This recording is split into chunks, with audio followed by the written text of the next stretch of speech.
software တစ်ခုတည်းကလေဂီတရဲ့အတိတ်ပဲဖွင့်ဆိုချက်တစ်ခုလုံးကိုပြောင်းလဲနိုင်တယ်ဆိုရင်ဘယ်လိုလုပ်မလဲကဲဒီနေ့တော့ဂီတကိုရေးတာပုံထုံလို့ပုံနောက်ပြီးဖျော်ဖြေတင်စင်ပုံတွေကိုပါထာဝရပြောင်းလဲပစ်ခဲ့တဲ့တူတစ်ခုအကြောင်းပြောပြသွားမှာပါ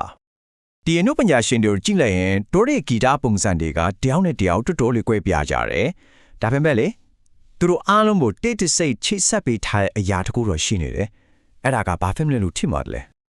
အဖြေကတော့ Ableton Live လို့ခေါ်တဲ့တော်လန်တဲ့ software တစ်ခုပါပဲဒါဟာမူကြတဲ့ program တစ်ခုထက်အများကြီးပိုပါတယ်ဂီတရန်ကြီးမှုတစ်ခုလုံးကိုပြန်လဲပုံဖော်ပေးခဲ့တဲ့အရာတစ်ခုလို့တော့ပြောလို့ရပါတယ်ကဲဇလန်ဆက်ကိုပြန်သွားကြည့်ကြရအောင်အရာအလုံးက2000ပြည့်နှစ်အစောပိုင်းဘာလင်မျိုးမှစတင်ခဲ့တာပါဟုတ်ပြီ2000ခုနှစ်မှာစာပြီးပေါ်လာကြတဲ့ကဒီ software ဟာအထန်တွန်း studio ထဲမှာတောင်းဖို့တက်တဲ့မဟုတ်ခဲ့ဘူးဒါကစွန့်စားမှုတွေလုပ်ဖို့တိုက်ရိုက် loop လုပ်တာတွေနဲ့တကယ် performance တွေအတွက်ကိုရည်ရွယ်ပြီးကိုတီထွင်ခဲ့တာပါဒါတကယ်ကိုအခြေခံကြရဲ့အပြောင်းလဲကြီးတစ်ခုပဲ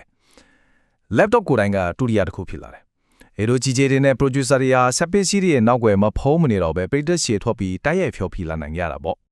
့ဒါပေမဲ့အစပိုင်းမှာတော့ဒီစိတ်ကူးကိုလူတိုင်းကလက်မခံခဲ့ကြပါဘူးတီထောင်သူတွေခိပဲ Get Bice နဲ့ Robert Hankero Blue Tanteari နဲ့ရင်ဆိုင်ခဲ့ရလဲဆိုတာကြည့်လိုက်အောင်ပါအဲ့ဒီတုန်းကတို့ဇေကူကိုသွားပြောတော့ company တစ်ခုကပြန်ပြောခဲ့တဲ့စကားပေါ့စင်ပေါ်က laptop မှာသုံးမဲ့ software ဆိုတဲ့အတွေ့ဟာအဲ့ဒီခေတ်ကဂီတလောကအတက်ဘယ်လောက်တော့အထူးဆန်းဖြစ်နေခဲ့လဲဆိုတာဒီစကားတစ်ခုနဲ့တည်တာနေပါတယ်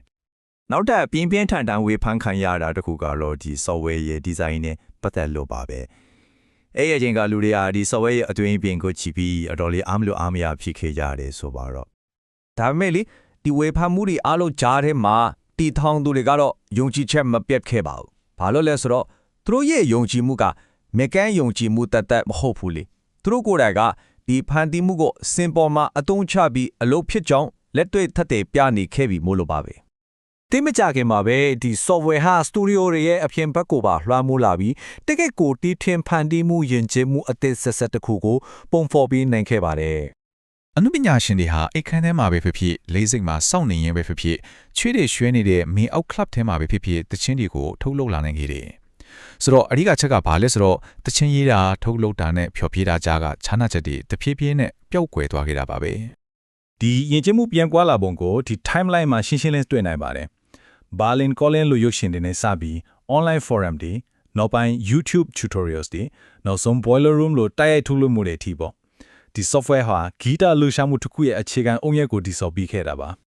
ကဲနောက်တစ်ဆင့်အနေနဲ့အနုညာရှင်တွေကဒီ software ကိုဘယ်လိုမျိုးမထင်မှတ်ထားရတဲ့နည်းလမ်းတွေနဲ့အသုံးချခဲ့ကြလဲဆိုတာကြည့်လက်ကြအောင်ပါဥပမာ open mono အတွက်ဆိုရင်တိုက်ရိုက် profile နဲ့ရင် tempo နဲ့ time signature တွေကိုပြောင်းလဲဖို့လိုအပ်ခဲ့တယ်။အဲ့ဒီမှာ Ableton ကသူတို့ရဲ့ hardware တွေအားလုံးကိုချိတ်ဆက်ပေးရဲ့ core တစ်ခုလိုဖြစ်လာခဲ့တယ်။ disclosure တို့ကြတော့တည်ငြိမ်မှုကအဓိကပဲ။သူတို့က Ableton project တစ်ခုတည်းကို laptop နှလုံးမှာတပြိုင်နက်တည်း run ခါပြီးတစ်လုံးပြတ်သွားရင်တောင်နောက်တစ်လုံးကိုချက်ချင်းပြောင်းတုံးနိုင်တဲ့စနစ်ကိုတည်ဆောက်ခဲ့တယ်။ဒါကကိရိယာတစ်ခုတည်းကမတူညီရဲ့ပြဿနာတွေကိုဘယ်လိုဖြေရှင်းပေးနိုင်လဲဆိုတာကိုပြနေတာပါပဲ။တခြားအမှုပညာရှင်တွေကလည်းဒီ software ကိုပုံစံအမျိုးမျိုးနဲ့အသုံးချခဲ့ရတယ်။ Arrow ဆိုရင် laptop ကိုစားပွဲအောင်မှာဖွတ်ထားပြီး iPad ကနေပဲထိန်းချုပ်ခဲ့တယ်။ Actress ကတော့ electronic အသံနဲ့တန်းဆုံတီဝိုင်းကြီးကိုပေါင်ကူးပြီးခဲ့တယ်။ Object ကကြတော့အသေးစိတ်ကြလွန်တဲ့အတန်ကဘာတွေကိုတိစောက်ခဲ့တာပေါ့။ဒီအချက်တွေက software ရဲ့ဘတ်စုံသုံးနိုင်စွမ်းကိုတကယ်ပဲထင်ရှားစေပါတယ်။ဒါမဲ့ဒီ software ရဲ့အဓိက design နဲ့တီထွင်ဖန်တီးမှုနဲ့ပတ်သက်ပြီးအငင်းပွားလျာတစ်ခုပေါ်ပေါက်လာခဲ့ပါတယ